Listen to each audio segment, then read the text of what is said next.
So you love Thanksgiving, but you don't want to deal with all the fuss of cleaning and preparing. Have you ever thought about going to a restaurant or maybe getting a feast to go? Well, I have some options for you. For a fancy Thanksgiving meal, there are restaurants in Grand Rapids like Leo's and 616. Thanksgiving, we're featuring a buffet out here in the restaurant. It's a mixture of traditional and untraditional with some classic elements. It's $35 for adults and $14.95 for children 12 and under. We do a traditional Thanksgiving dinner, and rather than a buffet, we actually serve it family style. It's $26.95 for adults and $9.95 for kids 4 through 12.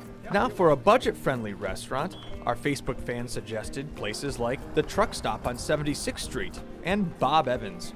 And this is the turkey dinner with mashed potatoes and carrots, and it'll come with the pumpkin pie also. Both of these meals would be $12.99 a piece.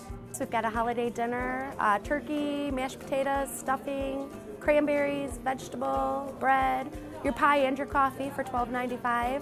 If you want to stay home for this holiday season, you can get Thanksgiving in a box, where all you have to do is heat it up. We have our Farmhouse Feast meals.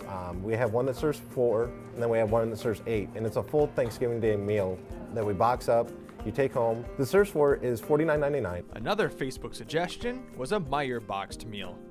And what those include is basically a pre-cooked turkey, and we've also got a nice spiral foil ham and all the accoutrements that go with that. The deluxe dinners this year are $47.99.